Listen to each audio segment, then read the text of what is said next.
Welcome to The Blissful Life, a podcast where we awaken the wisdom of self and explore the lessons, the rituals, and the pathways to inner bliss.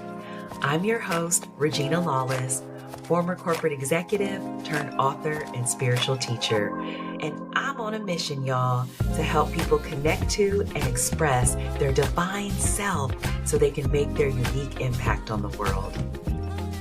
If you've been feeling like there is more to life than the hustle and grind, then you found your tribe. It's time to breathe and relax into the blissful life.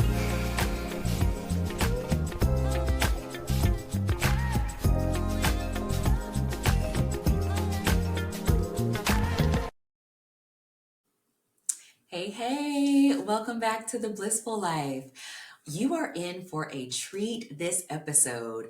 I am trying out a new segment called Bliss or That, and you will get a chance to preview that at the end of this episode. I've invited my friend Anderson to come on and talk about some different topics, and we'll give our opinion if those are blissful or not. Hence the title, Bliss or That. So I think you'll have some fun with that. Be sure to stay tuned to the end of the episode. Next, let's jump into the main topic of today's episode, which is self-love. Self-love is one of those concepts that I think is often misconstrued. I think it oftentimes is conflated with self-care. And I think self-care is certainly an aspect of showing yourself love, but self-love is this broader concept that really is, to me, reflected in the ways that we treat ourselves, the ways that we honor our own needs, the ways that we accept ourselves fully. And so one of the things that I have been really thinking about and trying to catch myself in is, how am I treating myself on a day-to-day basis? That's my litmus test for self-love. And it was interesting. This came to a head yesterday. I was asked to guest lecture at Santa Clara University. And shout out to Dr. Sarah Cabral. She invited me to come and guest lecture in her class around inclusive leadership. It's a management course and just a lovely group of students. So shout out to them. They were fantastic and welcomed me and had such wonderful questions. But the experience leading up to that, I was so excited. I planned everything in terms of leaving early with enough time so I could meet up with Sarah and, get a lay of the land, take a mini tour of the campus. Earlier that morning, I had gone into the Waze app and use the plan a trip feature. I always like to see if I plan a trip based on the time of day, how much time do I really need? And that way I'm not rushing or scrambling. So I did the plan a trip and it said that it would take me about 55 minutes or so to get there. So I was like, cool. So when it was time to go, I opened up Waze again and I just plugged in the first address that I saw, thinking that that was the address that I had looked up earlier. So I'm driving, I am having my best time. I'm listening to a podcast. I am just in not the fast lane, but like the second from the fast lane, just cruising, going good speed. Everything is flowing until I get to the destination and realize that this is not Santa Clara University. And you might be thinking, like, how could you not know you were going to the wrong address? When I tell y'all I was in my zone, just chilling, going with the flow of things, and I had only been at the campus maybe once before, a long time ago. It's a different part of the Bay Area that I'm not usually in. So I realized that I plugged in the wrong address into Waze, and for a split second, I just got so kerfuffled. I don't don't even know if that's a real word, but I just got so flustered and almost got back into my pattern of self-criticism. The first thing that popped in my head was like, oh my gosh, how dumb. Like, how could you not check the address? Like, what is wrong with you? Like, what? So, all of these ways that we so often criticize ourselves or catastrophize something, and I almost went down that self-criticism spiral, but I caught myself. I caught myself and I said, you know what? Let me just pull over. Let me find the actual address. Because the address was supposed to take me to the parking garage next to the campus. I said, let me pull over. Let me find the address. Plug that in. I was only 15 minutes away. And so I said, okay, luckily I'd already planned to meet before class. So I had 15 minutes to spare. I had enough of a buffer. And I decided in that moment to just let that mistake go and just proceed on my route and not let that affect the rest of my day. Now, in the past, that could have ruined the rest of the afternoon for me. I, in the past, have always been my own worst critic. I could have absolutely let that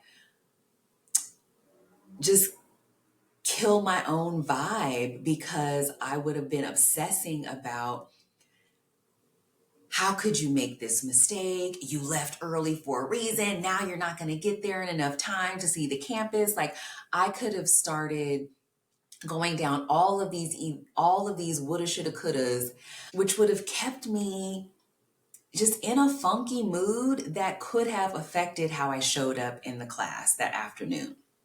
But thankfully, I have been doing a lot of inner work and a lot of work to reteach myself how to talk to myself.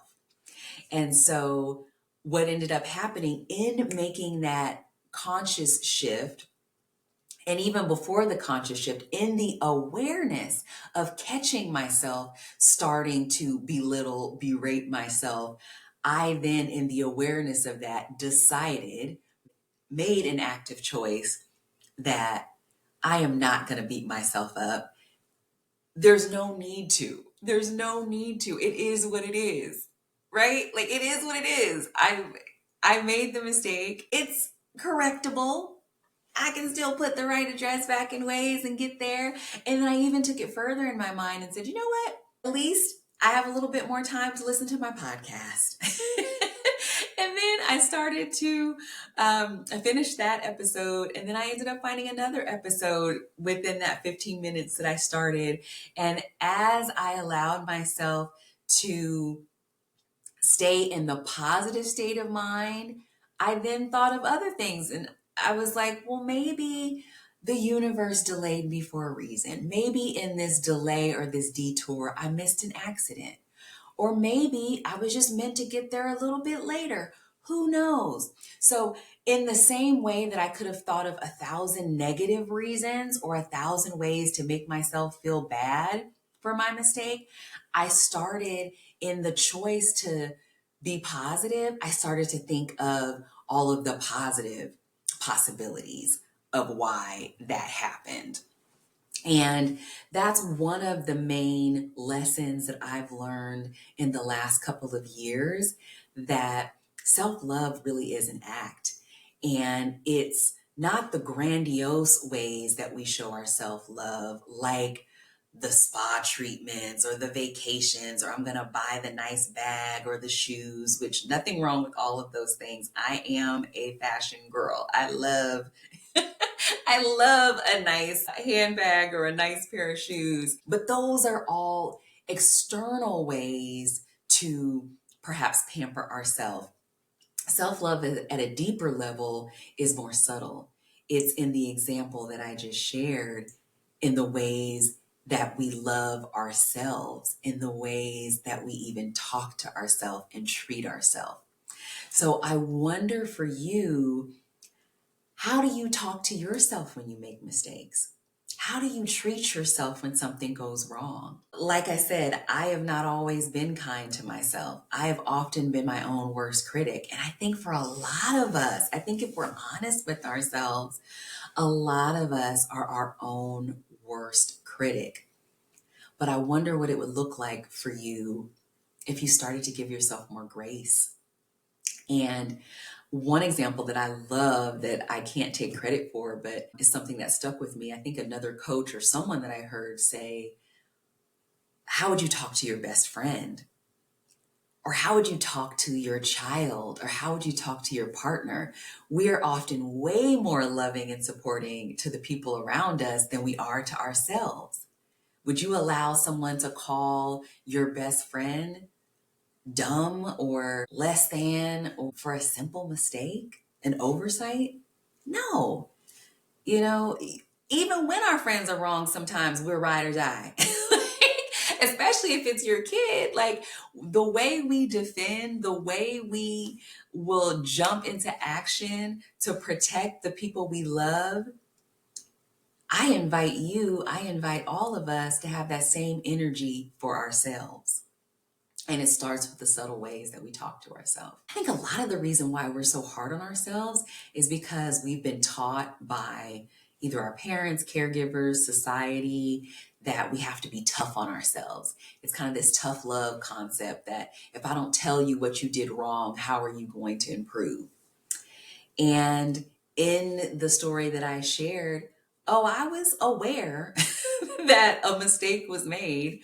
I was aware and I learned a lesson from that. I learned the lesson that I should double check the address before I just set out on my way. But I didn't have to berate myself to learn that lesson. And see, that's where I think we get into this habit of not showing ourselves love and care and grace. We put ourselves down thinking that that's the only way we can learn. The lesson is there regardless. You don't have to make yourself feel horrible to get the lesson.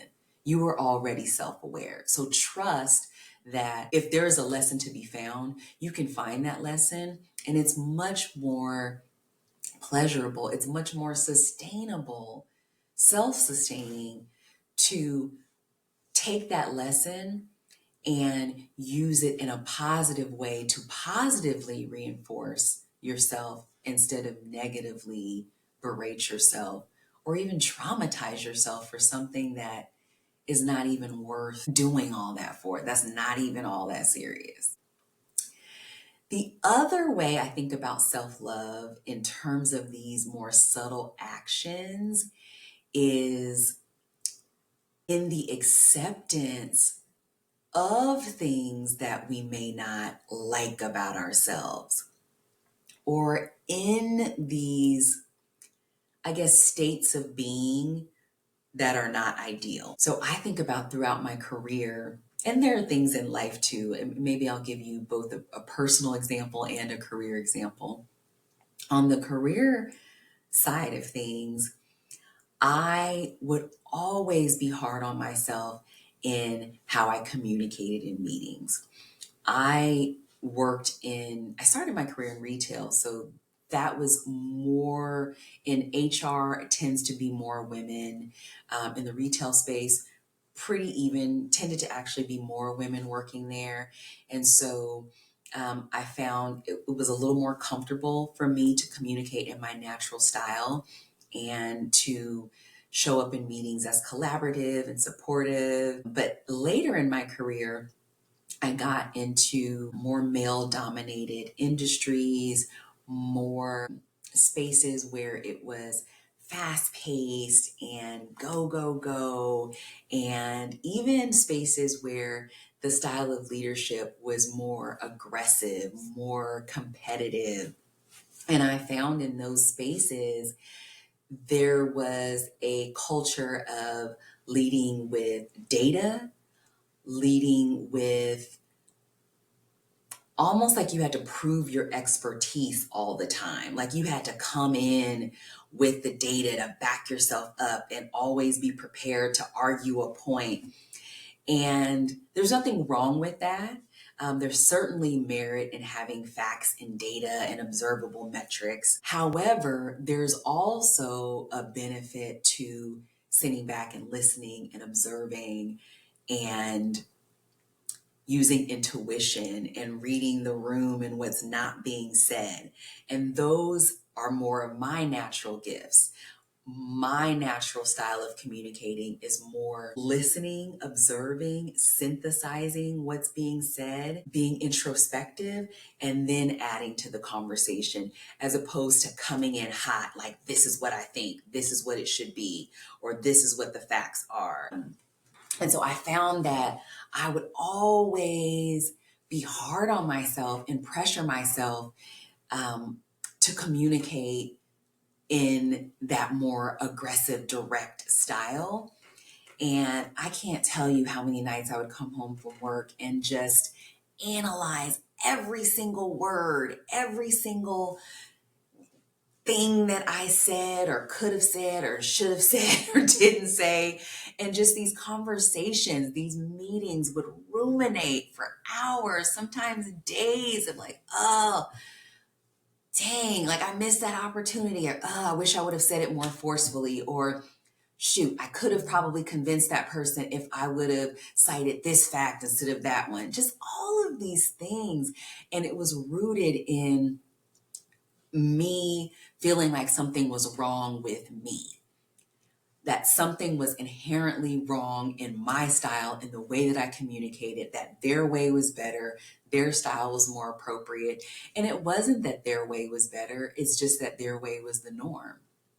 And so I spent so much emotional energy, so much time trying to live up to an expectation that was arbitrary to begin with. Because again, the standard was just set on the cultural norms of that organization, or the cultural norms of really those leaders and their style of communicating. And there's not one right way to communicate. It's really, are you effectively able to get your point across?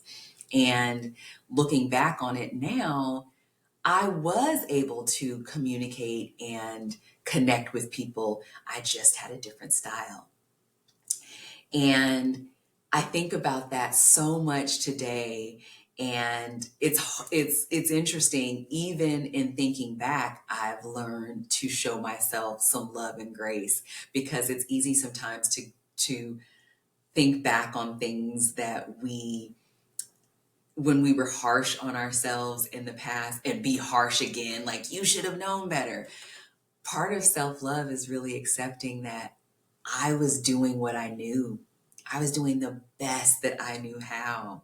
And now that I know better, now that I'm more aware of how to show myself love and grace, I do that now. So I have no shame. I have no regret for how I used to behave. That was my level of awareness. That was my level of consciousness at that time. And I wonder for you, are there ways that you are still grappling with accepting things that maybe are not your strengths, or if you might still be grappling with mistakes that you've made in the past? I'm putting air quotes on the mistakes for those who are listening and not watching. And it's okay to reflect back and wish that you had done things differently. That's a growth mindset approach. That's taking an objective view of, oh, okay, this happened. That was not the outcome that I wanted. Next time I'll do this. So it's a forward looking, instead of the criticism, the judgment, how come you didn't do this? How come you didn't know that? And so I've learned over the years to just be much more kind and forgiving to myself and the things that I perceive or others perceive that are not right with me or up to standard. Even personally, my weight or appearance. As a woman in this society, oh my goodness, there is so much pressure in programming on how we look and how our bodies should be. Even, colorism in this society. We are a society, generally speaking, that has a standard of beauty that lighter is better and darker is not. And so I remember growing up getting messages that being dark skinned was not beautiful, that that was not the standard of beauty. And, what do you do with that? It's not like I can realistically change my skin tone, although we've seen some weirdness around that. We've seen some people trying unsuccessfully to, lighten their skin or use contours and all kinds of things. And I don't mean to even say that in judgment, because I know that comes from a place of being made to feel like there's something wrong with your skin tone. And I understand that. I very, very much understand that, because I was subject to that programming myself until I got into my high school years. And I don't know where this awareness came from. Maybe by then I started to see more beautiful examples of women with darker skin tones, like Naomi Campbell, like I think Kenya Moore. Around that time when I was in high school, she won Miss America. So there started to be more examples of beauty that came in more shades. So I don't know if it was that, or if it was just me becoming wiser in my tender young age of 16, 17. But something clicked in me that I started to just realize that this is the skin I'm in. And it's not something that I can nor want to change. And I started to just admire my skin tone and feel the beauty and see the beauty in my shade and my texture. And since then, I see my dark skin as a source of beauty, a source of pride, and more importantly, me. That is just one of the many characteristics that make me me. And that is so freeing when you're not constantly looking for ways to fix yourself or improve yourself. Now, that's not to say that there aren't certain ways that I prefer to enhance. Like, I love makeup, for example. So I don't think that because I love makeup, because I love the different colors and I love the creative expression of makeup, that to me is not saying that I love my skin any less. That's more for me around the creativity and expression. But if I were trying to cover up or lighten my complexion using makeup, that is something that could be hiding a deeper feeling of discomfort, or that could be me not being comfortable in my own skin. Again, these are concepts that you have to question and come to terms with within yourself. We all know when we're doing something to diminish an aspect of ourselves versus when we're doing something from a place of acceptance, wholeness, or just try something different or enhance a feature about ourselves. So I use the skin color example just to illustrate just one aspect of how we can often be made to feel that we are less than. And there are a myriad of other ways. Even with weight, I remember when I was at my heaviest, I felt such deep shame about my body and guilt of how could I allow myself to get this heavy, and how could I be so lazy that I don't want to work out. Or there's so many ways, again, that we can be cruel to ourselves. But me berating myself certainly didn't make me get out there and exercise more. All it did was make me feel worse about myself and go deeper into a shame spiral. But when I came to the awareness of, first of all, weight is not just about my personal choices, yes, certainly, obviously, there are some choices that I was making in terms of what I was eating and how I was sleeping. And there were certainly some personal choices involved, but there's also environmental factors. There's also genetic factors. We live in a society, particularly in America, where the food is engineered to make you want to eat more. So there's all kinds of things that were factoring into me being overweight. And again, me putting the sole blame and shame on myself was not going to change it. It wasn't until I came to the acceptance of, okay, yes, I have extra weight and that is affecting my health. And I am going to change because I want to be healthier so that I can have more mobility, so that I can do the things that I want to do in this life, and so I can have more longevity because I love myself enough to take care of myself in the ways that I know I need to be taken care of. So you see how that subtle shift of I'm doing it out of love for myself, not out of shame, not out of blame. And so that's another way to show ourselves subtle self-love is accepting ourselves as we are. Doesn't mean that you necessarily want to stay in that state forever, but acceptance is a powerful thing. It removes the resistance. It's in that frequency or vibration of resistance that keeps us stuck in these patterns, keeps us looping and circling around the drain for years and sometimes even decades. But once you remove the resistance, energy can flow in any direction you put your attention to. And in that case, I put my attention to, I want to be healthy and learn how to make healthy choices for myself because I love who I am and I love who I'm becoming. The other way that I've really come to show myself more subtle acts of self-care is in honoring my needs in the moment. And so this really came to bear for me when I was towards the end of my corporate career.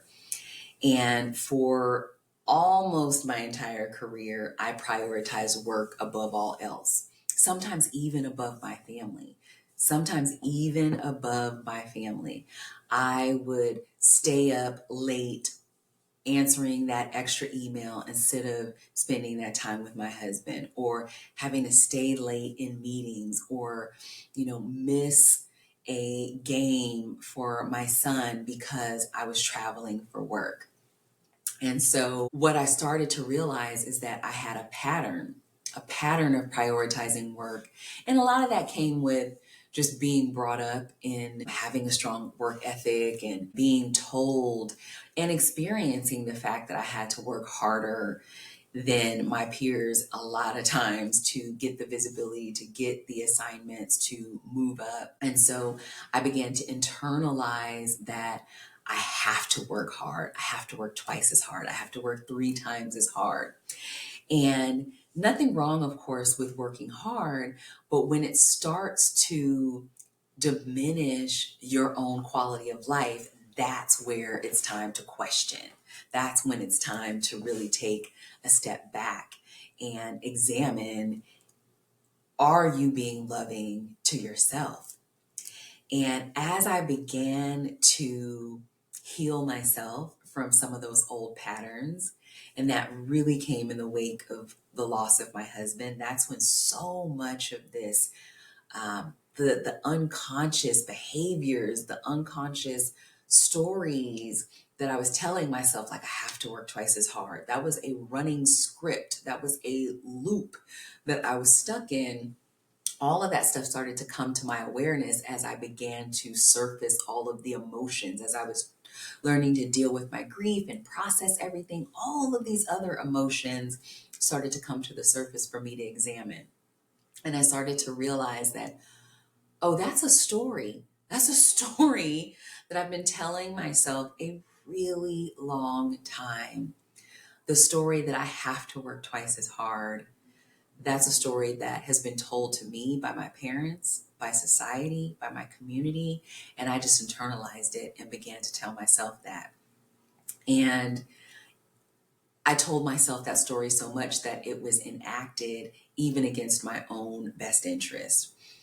And I started to realize this and said, what would it look like to, instead of prioritize work first, what would it look like to prioritize myself and my own needs? And I'll be honest, at first, this experiment was out of sheer exhaustion and apathy because when I came back to work after bereavement leave, I just didn't even have enough energy to give enough F's. And I'm saying F's. I curse in real life, but I'm trying to keep the podcast clean. So I didn't even have enough energy to care to go above and beyond anymore.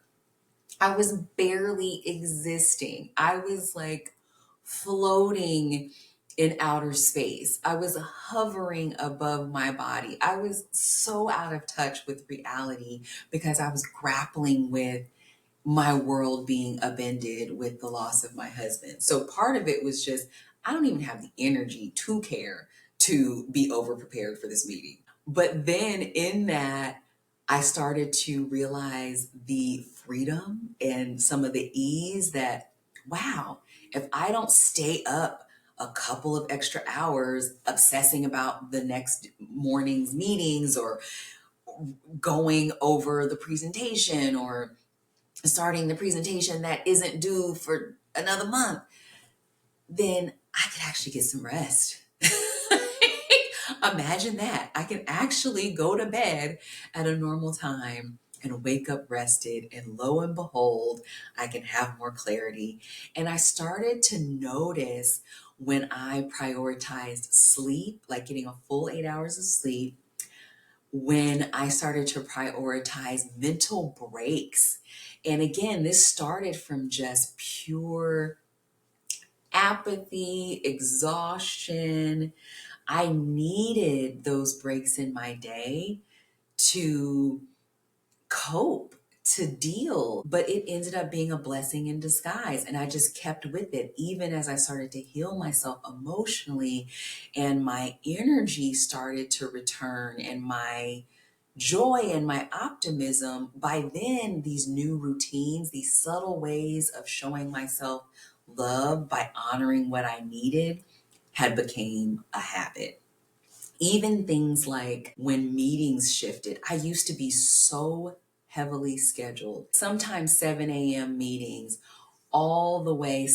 In some companies, I was taking meetings 7, 8 p.m. because we were dealing with our colleagues in Asia and with barely any breaks in between to eat or run to the bathroom or let alone take any mental breaks. And so, again, under this new way of being, I started to really assess, what am I feeling right now in the moment? What do I need? And my friend Cassandra Junifant, who runs Oriara, she has a beautiful saying, what does my goddess need? You can check out my episode with her. I believe it's episode 4 of the podcast. So I would encourage you to go back and listen to that. But at any rate, I started to ask myself those questions of like, what do I need right now? And so even yesterday, after I came back from doing the guest lecture, speaking takes a lot of energy out of me because I'm very present. I am very present in the moment of wherever I'm speaking. I'm giving my full energy, my full embodiment to the audience. And so that takes a lot of mental, physical energy.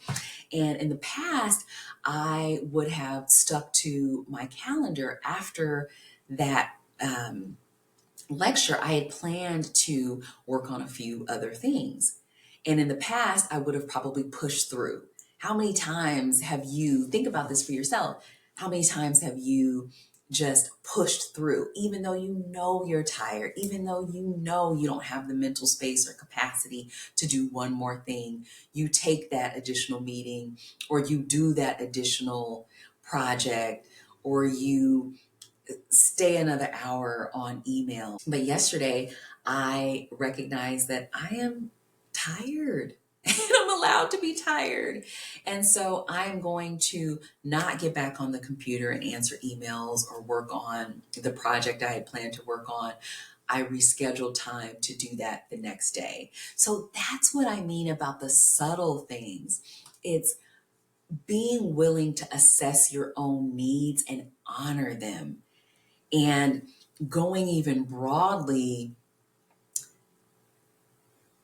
proactively recognizing what you need. So I now know that I function at my best when I get that 8 hours of sleep, when I have lots of space in my day to be creative, or to just go outside in my backyard and sit in the sun and just let whatever I was reading or listening to earlier, let that germinate, let that marinate. That's when I do my best thinking. It's in those moments of like spontaneous rest that I have sometimes my biggest aha moments.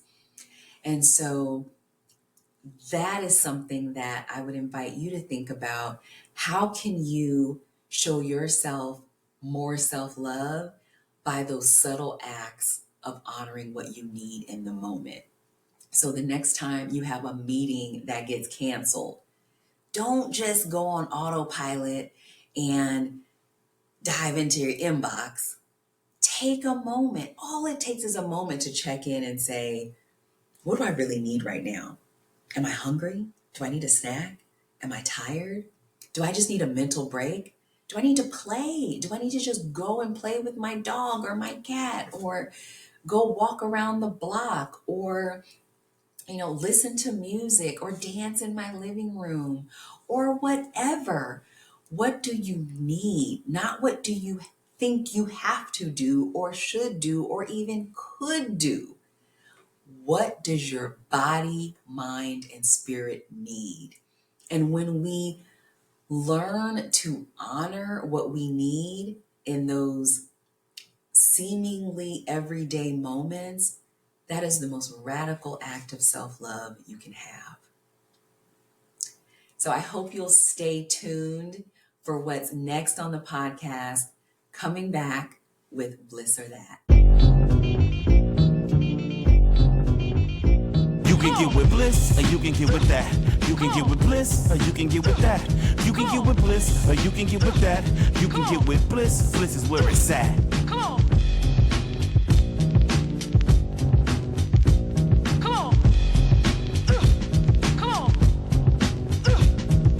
Okay, y'all are in for a treat this week. So I'm testing out a new segment called Bliss or That.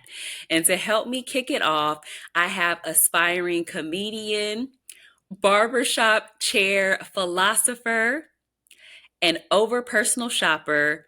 Welcome to the show, Anderson.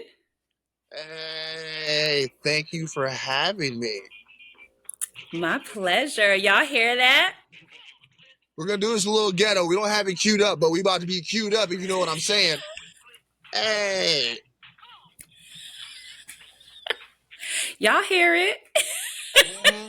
Y'all can peep the vision. Y'all can peep the vision. Sometimes we're so sleep in our eyes, but you can peep the vision. Y'all got it. I love it. Y'all got it. I love it. Welcome to the show, Anderson. Thank you for having me. I appreciate it. Thank you. My self-esteem appreciates it. Yes. Yeah. So, what you got for us today? So what I love about the idea of the bliss or that statement is that I think all of us were like four-part beings. You know what I'm saying? It's primal, technological, social, and spiritual. But Ooh, the big issue is we're constantly being bombarded with different types of either information or content on those levels. And that's so real. every part of us doesn't look at something blissfully, right? What's blissful to the spiritual part of you might not be blissful to the primal part of you, Ooh, say that. and vice versa. So with bliss or that, I want to talk about the stories, thoughts, and ideas that bring us bliss, juxtapose them with the things that don't, and rank them using a tier system with stuff that makes sense, right? Like the first item Okay. I'm going to talk about, I'm going to tell you what the ranking is off bat, and it's worth 2 crystals. Okay. I can rock with that. I got my crystals right next to me for those of y'all watching on YouTube. Uh-huh. It's 2 crystals, and it's a solid robe. I don't care what anybody says. A solid robe is a bliss. Okay. Mm-hmm. I think we need to Yes. normalize. I really think we need to normalize wearing your robe outside if it's a good enough robe. I'm telling you. I mean, we've normalized bonnets outside. That's a whole other conversation. So I mean, is that for you? that's a that for me. And maybe that's a that because I'm in my auntie phase of life. So no shade to my bonnet wearing beauties, but it's a that for me. I feel you, but allow me to play Walmart advocate real quick. Please.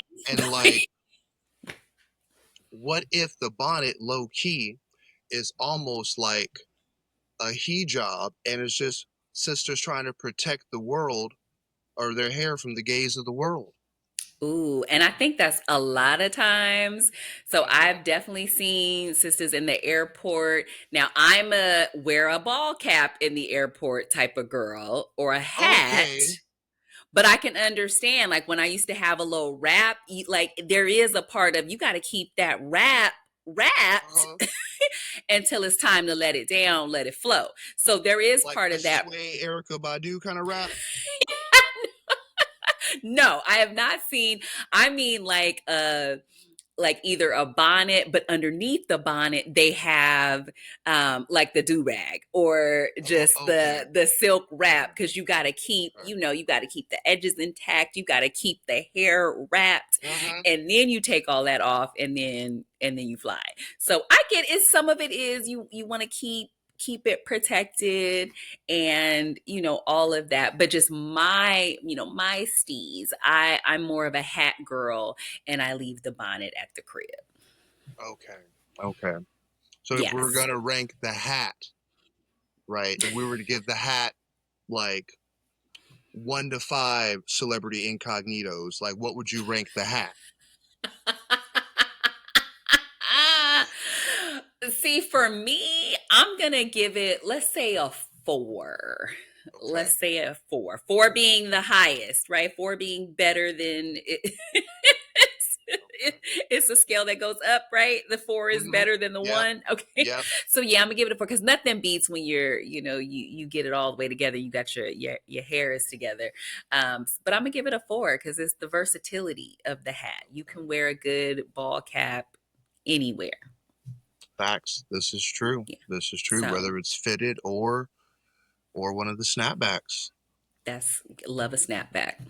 That's true. If you had to rank the bonnet like 1 to 5 hot Cheetos, what would you put? Where would you put the bonnet at? Okay, so bonnet in the house, that's 5 hot Cheetos. Okay. Because I can't go to bed without my bonnet on. But again, outside the house, I'm gonna give that 2 hot Cheetos. Like I get the functionality. I get it. I get what it's for, but just again, me. This is my preference. My preference is always going to be take the bonnet off, throw a hat on if I'm still trying to protect the style. I got you. I think I'm gonna have to rank my robe a little bit higher. I'm gonna go with 4 crystals. Okay. Right.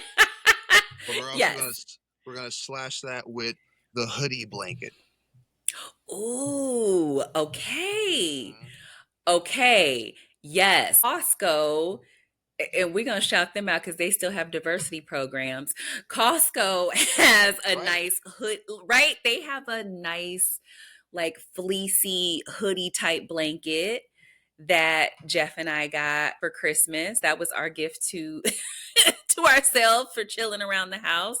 So I'm with you. That definitely gets 5 crystals. Does it have pockets? It does have pockets. Okay. See? That's full. That's a full 5 crystals. Like 100%. You need that. That might even be a couple of sages, depending if it's fresh out the dryer or not. If it's fresh out the Ooh. dryer, yep. Mm-hmm. You already You know. hit you hit them dryer sheets. You hit your cologne real quick, or your perfume, ladies. If you want to hit your perfume, boom. That's at least 2 sages. I So love I it. love that. Okay, Anderson. All right, so your bliss for this week is the blanket hoodie. 100% the blanket hoodie. It's one of the best Okay. items you can have. Okay, I'm with that. I'm going to give that a bliss as well. I love it. Poetry style. Thank you for that. See y'all later. Bye.